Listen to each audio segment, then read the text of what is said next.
The Free to Be Show is sponsored by Replenish Me membership. Show up powerfully. This hybrid online community offers monthly webinars, meetups, and coaching sessions so that you have access to Replenish online. Whether you are seeking something as an individual to relieve your stress, or as an organization, a way to resolve team issues and recharge your staff, Replenish Me membership offers it all. Empower yourself today. To find out more about Replenish Me membership, go to bit.ly/Replenish Me membership. And now for the Free to Be Show.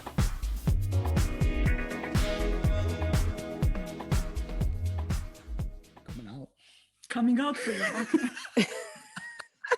Sorry. Okay, serious. We've already started. No, I'm going to not take this out of the recording. So welcome to the Free to Be Show. And as you know, we've already, had a spoiler alert. There's a coming out story here too. I want to, it's really my pleasure to introduce you tonight to a couple that I met recently. And we've already done some collaborative work in a summit, the Amplified DEI. And that's actually how we met. We were drawn to each other's work in that way. But this is the opportunity for them to actually share with the world what they do. I'm not one to really read bios, but I'm going to read what they put on the form. So both Mira and Peter, they went on a journey of curiosity to explore the mind and what it means to be okay from the psychological perspective. And they're both coming from leadership roles in the past, which is part of the coming out story we were alluding to earlier, and what it takes to show up creatively to be an authentic leader. So, without reading too much else, let's just talk to them, and I'm going to welcome you to the Free to Be Show. Thanks for having us. Thank you for having us. Yeah. So what's the rest of the story? What's the whole, so just so you guys know, viewers and listeners, Peter, when I met him, he looked a lot older, right? He had like a beard that had gray in it. And so then when they showed up this morning, I was like, does Peter know that Mira's with someone else? So what's that Brilliant. about? What happened to your face? Yeah, I guess I went through a personal transformation, and no surprise, having a wife and business partner who's also a coach. She was kind of like, well, you're closing a chapter in your life. Why don't you remove the beard in celebration? So I was like, okay, I'll do that. But it was such a shock to see what was underneath that honestly I didn't recognize. And I'm like, yeah, I look like, my father. Which is not a bad thing. It's just that I forgot what I look like underneath. And Yeah. isn't that interesting, right? Yeah. When we go through that personal transformation, it's really that way, except for it's a feeling that we have, right? Yeah. So, Absolutely. Mira, share your story of what did you have to free yourself of? Yeah, I think that was coming out in layers. I had to free myself of the ideas of who I should be in order to, and be comfortable with who I am, and then do it anyway. And I think I even mentioned it a few times in talking to clients and friends that, I would say being authentic saved my life. I've been through a transition period of my life some years ago, and trying to be somebody else in order to fit in, trying to be somebody else in order to be a good leader, sees competency as confidence, seen as somebody who can do their job. I thought I had to be somebody else, and it wasn't healthy for me at all. It really took toll on my my emotions. My stress levels were really high. I was even drinking too much at the time in order to change the way I feel. It was kind of like self-medication. Yeah. And then and then my journey of letting go and change was really actually becoming myself, more of that. And this is what we teach now as well, isn't it? It's so funny, you know, I'm listening to you and like it's the normal process of self-medicating or numbing or ignoring, right? But you Mm, also bring up a lot of vocabulary words that people just kind of throw around. So mm, let's define some of these terms, okay? mhm. So authentic, what does that mean? Like really? Let's work on that word. Mm. For me, it's being comfortable. I mean, we are all uh, individual beings, all of us. We're all different. We're all having different perspective of life, having different understanding of life, uh, and and it's just really being comfortable being yourself. Mm, And this is what you so I often, if somebody would ask me, who are you when you're authentic, my best answer would be the best that I can be. And this is when I can connect with people. This is when I you know act from a space of love and compassion. This is when uh, you know I just enjoy life more. So I it's not love like that. a specific person, but it's really that kind of space of being more, if that Okay, makes sense. Peter. Yeah, I love that. I love that definition. So Mm. would you like to add to that definition at all? Or you have a different definition? Yeah, it's pretty similar. I would say, yeah, it's just being comfortable, warts and all, who you really are. Mm.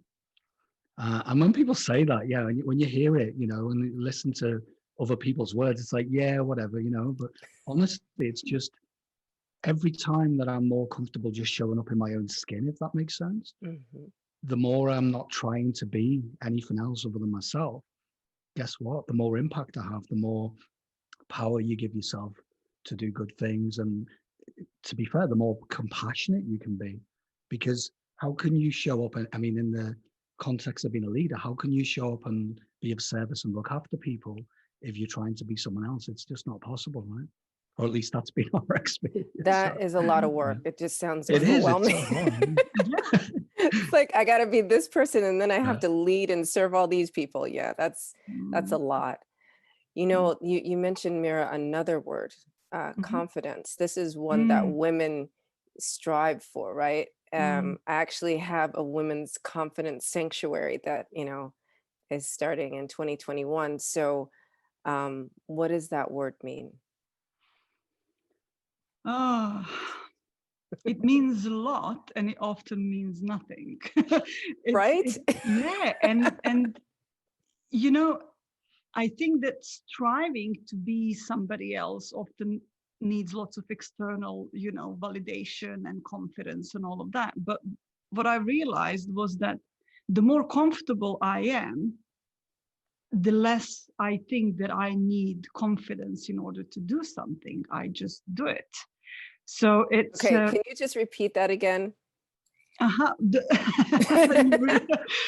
so the more I'm comfortable being myself, the less confidence from the outside I need, the less, good clothes I need, the less specific behavior I need, the less of, uh, you know, good feelings I need, and in order to do something. And it comes, I think it comes with vulnerability again. It's another word that it's interesting, isn't it? Yeah. Um, Comfortable being vulnerable. Uh, it's what I think confidence is. Um, and yeah, it's just sometimes it's really hard to describe these things because they you kind of just know how it feels. Yeah. And it's super abstract, but that was Yeah, the yeah. best definition ever. And I totally resonate with that. You want to add to that, Peter, or what are your thoughts? On vulnerability, you mean? Or Confidence. Confidence is the word we're on now. okay, confidence. Yeah, I mean, it connects, it segues into authenticity again. And yeah, it's just being yourself. That's it. Because people, I used to think, oh God, telling myself internally, you must be confident, right? But guess how that worked out? Not very well, because I felt so much pressure, right, Yes. to be something that I at that moment, for example, I just didn't have the experience, and I'm thinking of something in the past, right?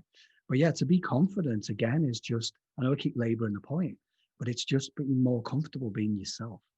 And actually, the more you are comfortable with you, whoever that is, and I know that, if I'm honest, it took me way into my 30s to realize who that person was, Yeah. because I had so many different layers. Or I was wearing a deflector shield, for example, when I went into a work context. That That is that, so great, right? Don't we do yeah, that though? That's, yeah. yeah. So the real me, no one could get access to that until I realized that that's not where it was, right? And it was innocent, and I dare say everyone does that. But I guess the realization for me, as soon as I started to be more comfortable just showing people my humanity, that's Yeah. when I had massive shifts in both my personal life and also when I showed up in work or business. So, yeah. So, okay, now we are going to do the word vulnerability. We're going to start with Peter this time. And I think we should rope in the how you guys met, because I feel that that speaks to the human story that you were kind of mentioning just now. Mm-hmm. So vulnerability, yeah. I mean, just being able to show up and feel the full spectrum of any emotion we have humanly. It's a tough ask, because sometimes you feel you can do it and there's no effort required, and other days, It's like, and I've yeah. been, yeah, it feels like, oh my God, I just want to close the curtains again. And, and to be fair, for me, that word carries, or it used to carry a lot of weight. So someone's Yes. mentioned vulnerability, I get really like itchy and nervous and, but now I get more excited, and then dare I say more curious, because it's just, again, showing up and just being okay with whatever happens. And just to be clear for people listening, whatever happens, we can actually deal with it, believe it or not, contrary to popular belief. And because from a psychological perspective, thoughts and feelings, we can't really be hurt by what happens. We can in the physical world, of course, and things can happen. But how many times have we thought about a future event only for it to pass, and you're like, that was a lot of thinking, and nothing really happened how I imagined it to happen. And Right. yeah, that's not to say that things can go wrong, because they do, right? For everyone, that's life. But the more you're okay with just going, well, I don't know what's going to happen, but from my experience so far, I'm still kicking and breathing. I'm here. So maybe, what's the worst that could happen? And the worst that could happen is you'll probably get a download of new information, and you'll learn from, we all use this word failure, right? But failure for me is just a lesson. It's what am I going to learn today? So if I mess stuff up, it's fine, because you're going to learn something new, and you'll probably get further forward, because that's what success looks like, I guess. I love that. Mira, tell us. Vulnerability. Yeah. I wasn't very comfortable with that one a lot. Oh. I wasn't comfortable because in the past, it's when I was trying to be somebody else, because I thought that, I shouldn't feel those uncomfortable feelings, because people that know what they're doing, people who are on the ball, and they kind of are good enough, they don't have those feelings. And I was really surprised to learn that it's actually very human to feel vulnerable and to feel I'm not good in this thing, and to make mistakes, and to, sometimes say stuff that you wish you didn't, and all of that. I learned that it's okay to be human. It's okay to feel vulnerable, and it doesn't change anything. It actually brings you closer to people. So whenever we feel vulnerable and put on the shield, we put on deflector shield, as Peter said. It's a really good metaphor. Yeah. This is where things go wrong. But when we feel vulnerable and are okay with what we feel, things turn out very differently. Yeah. I mean, overwhelmingly, what I'm hearing you say is just being freeing yourself to be yourself, right? Mm, mm, mm, And, for me, vulnerability means I automatically see myself rock climbing. And mm, because I actually like to rock climb, and that's where I get my most downloads. And just that is a very uncomfortable physical situation, right? mhm, And then when I realized, I'm like, I'm facing all my fears all at once. I'm afraid of heights. I'm afraid of cutting myself. I'm afraid of being alone or dying alone, mm, right? But when you walk that way in your life, right? And you just face those most uncomfortable feelings and you show up anyway, but not in a mm, forceful way, in a very human way. It's like, hmm, I feel really yucky right now, but I have to be here. So mm, I'm just going to say, I'm here feeling yucky, but I'm fully present? And mm. so I think Absolutely. that that brings everything that you guys shared together.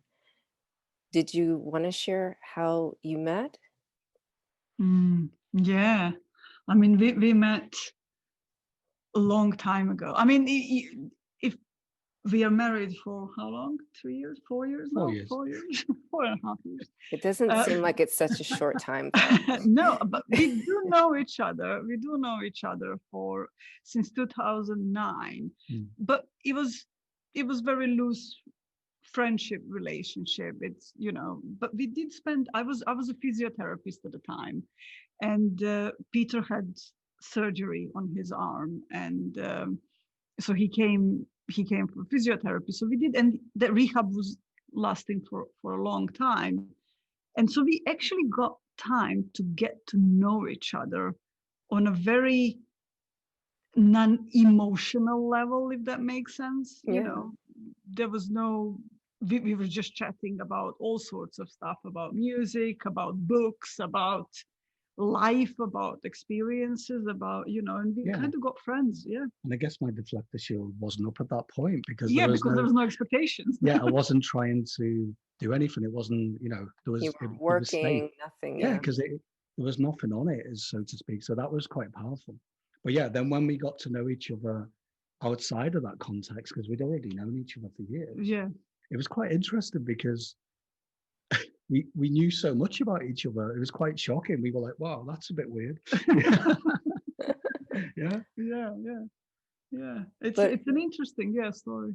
no, I was just going to say, speaking to vulnerability, that has got to have been a very powerful point to bringing you guys together because it's Mm, not often that way when you end up marrying someone, right? You kind of get to know them while you're married, right? mm, mm, As Mhm. mm. Yeah. opposed to all of the things and then you get married, right? Yeah. Oh well, there were things that we were discovering I later mean, of on, but course, yeah. people are evolving always, but Yeah. Yeah. Yeah. anyway, Yeah. Yeah. yeah. So, Yeah. It was interesting because when we decided to kind of get in a relationship, we were in different countries. Uh, Peter was in Germany and I was in UAE, where we met first Mm. time, and he was just like one day sent me a message. He said, "What about us getting together?" And I'm like, "Well, that's interesting, but it's impossible because we are in different countries." And that was in June or July. In August, I was in Berlin visiting because I had holidays. In October, he was there. We decided that I'm resigning and going to Germany with him. I resigned when he was there in October, and I was in Germany for Christmas, actually, just before Christmas the Mm. same year. And it was wow. impossible in June. Mm, unless it's meant to be. Yeah. Yeah, Yeah. and we were. I mean, again, it's embellishing the story because the longer away from it, but I don't really remember exactly what I'd said to Mira in that message, but I just remember sending it and then freaking out, Oh, yeah. because it was definitely just from wisdom. There was nothing on it, and then when you get all up in your head and cognitive, I was like, oh God, what have I done? what is she going to say to me? You know, so there was a good half a day of me panicking and going, oh, why did I do that? And then I was really then surprised again, because Mira was just like, that sounds like a good idea. I was going to go to, or I was thinking about moving to London in the future. Why don't I come over at least anyway, and we'll go from there? And I was like, okay. Yeah, it's interesting of what we think. Again, what would happen? You know, I made a fool of myself. Or what did I just do? Like, what was the conversation about next day? You know, it was really strange to then see each other on Skype. There was no Zoom at the time, I think. See each other on Skype and actually have a really strange conversation the first time. And then, but it was all that. I think we actually allowed ourselves to be vulnerable and follow that nudge of wisdom. And we had our conversations in between, but it was, like you said, it was quite loose, quite fluid. Yeah, just wasn't like, we need to communicate every so often. There was no, you could say there was no pattern to it, but whenever one of us thought it'd be useful, we just reached out, right? So yeah, over the time when I was in Berlin before Mira joined me here, we had a few conversations, and I forgot about that actually. Yeah, I mean, but it's just very, again, French, how are you? Are you okay? La la la, you know, just that. So see, I wanted you guys to share that story to prove the point of all the vocabulary words we went through. Right? Yeah. You just did it. You were just yourself, completely authentic, right? You had the confidence, right, Peter, by bringing up the idea, and Mira entertained that, you know, with full vulnerability, and you guys just you know, showed up, and there you are. So, and now you're bringing collectively your light to the world. So we'll pick that up in the next section. Thank you for sharing that. Thank you for reminding us. Replenish me. When I say that, what comes up for you? And when's the last time that you've done that? And where do you feel that in your body? Well, this is my invitation to you to explore the 4 steps of my Replenish Me program, where women learn how to release, restructure, refresh, and rebirth, showing up in the world, being true to yourself, only choosing words that honor your values, and only allowing behaviors and people in your life who do the same. Connect with me by reaching out at bit.ly/replenish with love and explore Replenish Me. And now for tonight's show. And we're back. So you shared your personal story. So now how do you help people with their business relationships? How do you help leaders to show up better, more powerfully? Well, we've been talking about this before, Cordelia, right? That, and I guess our work's been kind of evolving over the last couple of years, right?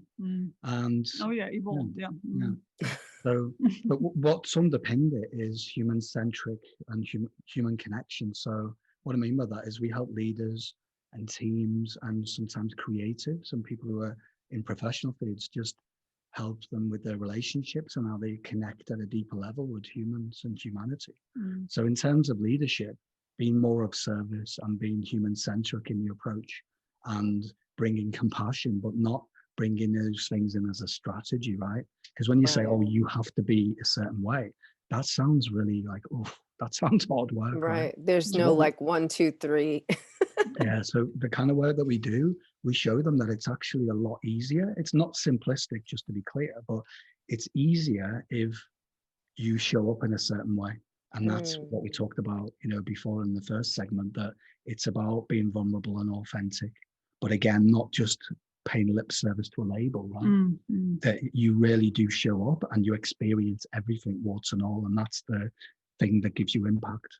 And it's much easier than what people think. You know, once you understand how that works, once you understand how your thinking, your belief systems, your emotions, and all of that, how you know, not everything that you think is true, And once you understand how that all works, people just go, yeah, that actually makes sense to let go and relax and be vulnerable and do stuff this way.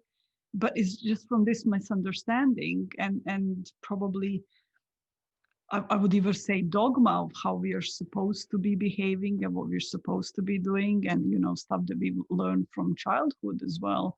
We think that things are a certain way, but they're not. No, it's just reminded me as well. There was an example, we know you, Cordelia, from the Amplified DEI Summit, and someone at the summit innocently said to me, another leader, isn't it really difficult to create psychological safety? And that's one thing I was talking about at the summit, right? And I said, actually, it's much easier than you think, as Mira said, that when you realize what a high performance thing needs or what diversity really looks like, again, it's trust and creating a safe space and involving everyone and listening and stuff like this. And if you get those bits of the jigsaw right, the rest of it's so much easier. Yeah. And it's less of an uphill struggle or friction trying to push something up a hill, which we've all done in the past. I mean, me too. Oh, yeah. No. So you're not teaching people to roll boulders up hills. Is that what you're saying? Yeah, exactly. Exactly. Look, me and my rocks. I just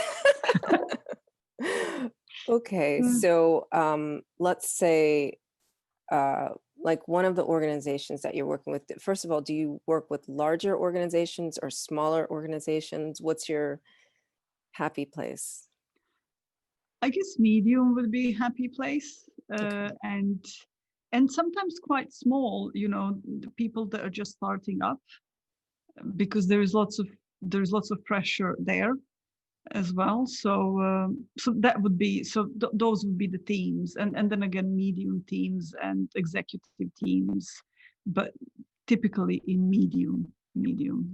Yeah. Too small. Yeah. And the reason we like that is because it's still malleable, if that makes sense. Not that age has anything to bring into it, but what we've realized is it's more exciting for us, if we're honest. We're being selfish because we can have more impact helping that middle layer, small to medium companies, and also just co-founders who they've got amazing ideas, but then suddenly they're running into a wall of pressure. So what we try and teach people, or what we do with our work, is actually pre-bake mental health and all the awareness and all of these things that you need to do from day one. Because if you don't do it, you're going to be chasing your tail. And what we found is innocently, and I did this in my career, is I go into, growth and building things and profitability and all of these lovely business terms, and they're all required and they're all important. But I was actually not thinking about self-care or about, how am I going to support these people when we go through rapid growth? Who's going to be there to look after their mental health and well-being? So it's kind of things like that when we work with someone, we really go deep in terms of it, almost like a reset in a really loving way, and say, look, we ask them the right kind of questions and just say, look, do you realize how important these things are? And if you get this right, you'll make more money than you could ever imagine, because the profits and your technology, someone said that, didn't they? Their shiny technology in the tech company is actually the individual humans. And I love that. Wow. That's it. Humans are the most important thing in any company, right? Yeah. So what does self-care look like for a leader then? Yeah. Well, to start with is this, authentic bit and being, it's emotions, it's dealing with our emotions, engaging with them, seeing them, feeling them, not trying to run away from them. So that's one thing. And in order to do that, like, for example, one thing is that's just a small thing, but it has lots of impact, is for people to check in with themselves on a regular basis. Wow. Because it's very quick, morning till evening, you're busy, and you actually don't know where you are. You were not aware of yourself in all this time. This is where we innocently make mistakes. We alienate people. We don't see what is important. We kind of run in a hamster wheel. and that checking in with yourself is for example one of the small things. It's kind of starting point of, okay, how do I feel, what's going on? I'm laughing because you're right. This actually happened to me yesterday twice, you know? And so, like, yes, I have my own business, but I also kind of have my own business because I've got 5 kids, right? Of Mm, So course. I I like totally alienated one of my kids. They were like, "Mom, I have this issue or whatever." And I was like, "Yeah, okay. Well, you know how to deal with that, right?" mm, Ooh, mm-mm. And mm, so then I started to walk away and I was like, "Did I just say that?" And I was like, so I turned around and as one of my younger kids, so I got down on my knees so I could see them in the eye. And I mm, said, "Do you want to tell me more about that?"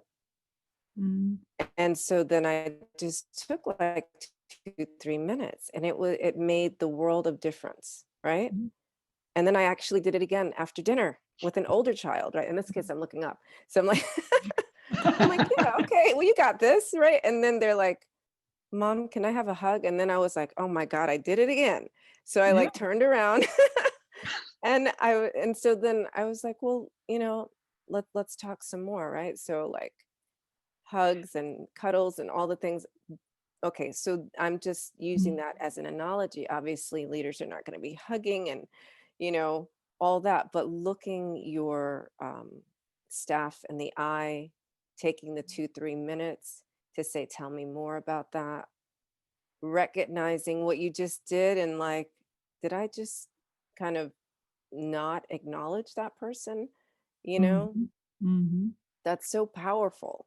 Wow. Yeah, that's exactly it, isn't it? Yeah, That's exactly it. yeah, because So yeah, how much power is just in listening, isn't it? yeah, and I think I don't think I know this for our experience as well that when you work on yourself, it enables you to show up and just how you spotted it, which is being a great parent, and just go, okay, I got that wrong. But there's a second layer to that, isn't there? A layer of awareness that's okay. I've got that wrong, and there's nothing wrong with that because I'm human, and then I'm just gonna make it better by connecting with my child, right? And it's Mm, exactly the same in the context of being a leader, because what we noticed is when people are not comfortable being vulnerable, when they do make mistakes, which is all of us, and it's innocent, it's not a problem, right? But the problem only happens when the person runs away from that and they mm, don't own up to that, and they don't, as you mm, said, look the person in the team in the eyes and say, sorry, I got that wrong. mm, And when you do that, it's really transformational, because okay, the person might be annoyed in the moment and say, yeah, that wasn't cool, and it mm, might feel a little bit uncomfortable, right? But later on, that they're willing to then do the hard work for you because they see that you're a human being too. And that's the connector, that's the enabler for the whole team. mm, Whereas the opposite of that, right, is, mm, and we've all done it innocently, is not going there and then not addressing it at all and then hiding away from those conversations, that suddenly it's a simple situation that becomes really complex, mm, because then there's a hell of a lot of emotion. It's like, oh my God, I didn't deal with this, and now I've got to make it this big conversation to get back on to, to have a human connection. mm.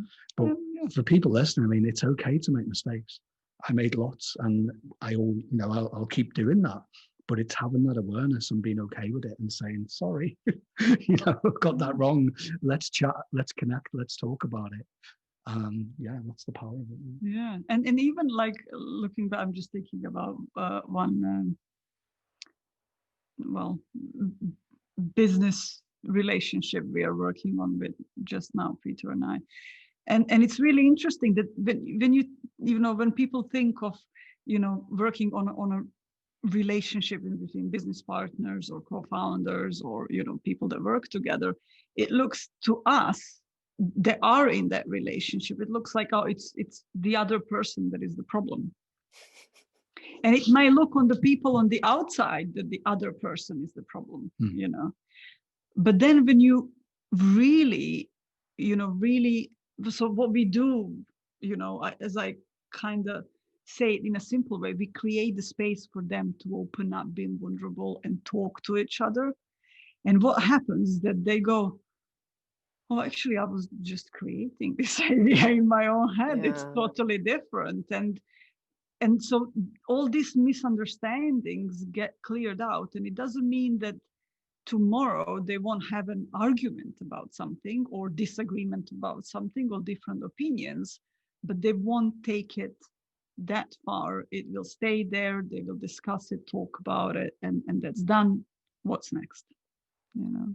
Yeah, that's so true. And that's like the other concept of getting your team to be enrolled in your big idea, right? Mm-hmm. Because as you are not demonizing the other person or projecting what you're feeling inside onto somebody else or a whole team, then you can just be with them and see, everybody on the same playing field, and then your team will just show up for you. And you know what? I'm going to keep bringing it back to my kids because it's Mm-hmm. just I'm having an epiphany right now. You're coaching me. I'm noticing this. So, like, everyone complains about teenagers, and what I've found is like when I do kind of like what I was describing yesterday, like I have a big complaint, like kids don't want to do chores, right? But I woke up this morning and they had actually cleaned. I went to bed early last night. They had actually cleaned everything. And I didn't ask anybody to do anything, right? I said, I'm going to bed. I have an early appointment and I want things to be easy, right? Because sometimes I Mm-hmm. go in the kitchen, it's just like, oh my God, like I can't even find Yeah. like a clean anything. And I was just like surprised, right? But what did I do different yesterday? I Mm-hmm. took just 2, 3 minutes to connect with each one of them individually, and I saw them, right? And that was all I did. I didn't tell, I literally did not do the mom thing. I wasn't like, do this, do that, none of that. Yeah. I was just, yeah. So it's the same thing with leadership, right? A lot of Absolutely. times Yeah. we think we have to be dictators and do this, do that, get Mm-hmm. we have to get people to give us that respect. But the best way to do that, what you're saying and what I'm seeing, is to just like respect their humanity. Mm. Absolutely. Yeah. Yeah, it's so powerful what you said. Just like, it's not like you have to do much. It's those small things that really matter because it's connecting with someone on a granular human level. It's saying, I see you, I'm listening, I value you. And you don't even have to say that, like you say. It's just giving the person the gift of time, whether it's your kids, whether it's your team, or even colleagues. I've noticed relationships when our relationships better for that. Mm-hmm. For example, when I've needed help, when I've in a work context, when I needed help from another department, guess what happened? That they had my back, but not because I was lucky or I'm amazing or anything like that. All I did in the past, it made sense for me to cultivate relationships on a human level. And then no surprise, when things got really tricky, when I asked this person, they were more willing to help me out, and that's the same for everything, whether it's personal or business, I guess, right? Oh yeah. I mean, humans are humans, whether they're in business or at Exactly. home. We just think it should be different, or they even can be different, but it Yeah. can't. Yeah. I mean, you know how they say. I mean, you've got kids in school, and you know how in school they know when something isn't right at home because they see that something changes with kids. Yeah. The behavior changes, or they become unhappy, or they become aggressive, or something changes. And so you can see that you know that somewhere else something isn't, they don't feel okay in some situations. So the same is, we think because we are bigger and have more age, more years in our life, that it's different, but it's not. Yeah. Yeah, we're just big little people. Yeah. Yeah.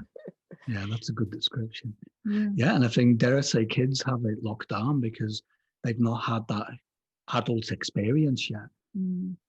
So they kind of get more than we think, right? Yeah. And that's what whenever I speak to a small human, it's my friends' kids or my nieces, or I used to work with kids when I was doing music and stuff, I would always be absolutely humbled. They would be always teaching me completely new things.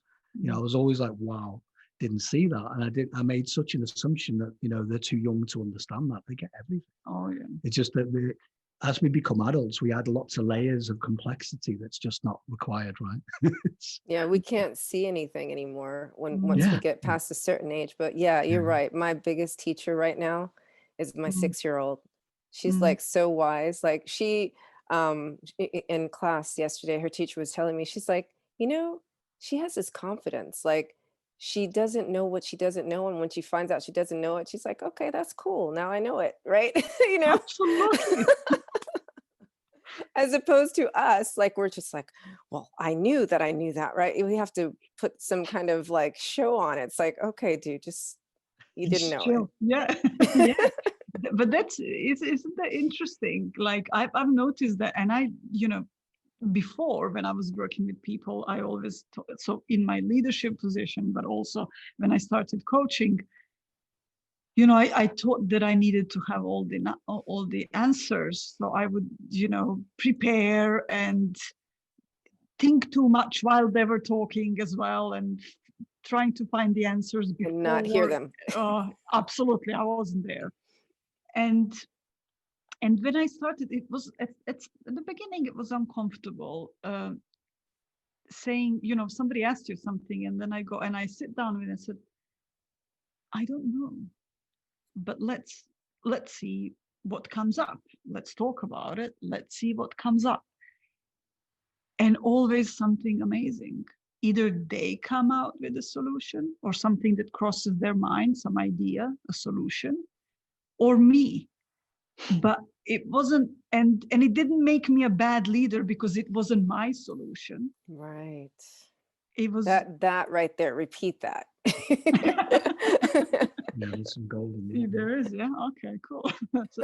I can but see, that's interesting when you don't have nothing on it. Yeah. When you're Yes. allowing the space for something to come up, you'll get it. But allowing the space means being okay with not knowing. Yes. And that takes, being comfortable with that. And that's, vulnerability, confidence, being confident. And going back to that word confident, I think the only confidence that I've got and the only confidence that I need is the confidence that I myself will have the answer when I need it. It's like Yes. this creativity in us, the wisdom in us that is constantly working. All you need to do is let it come out, listen to it. Yes. Wow, that's golden. Whew. Okay, let's stop.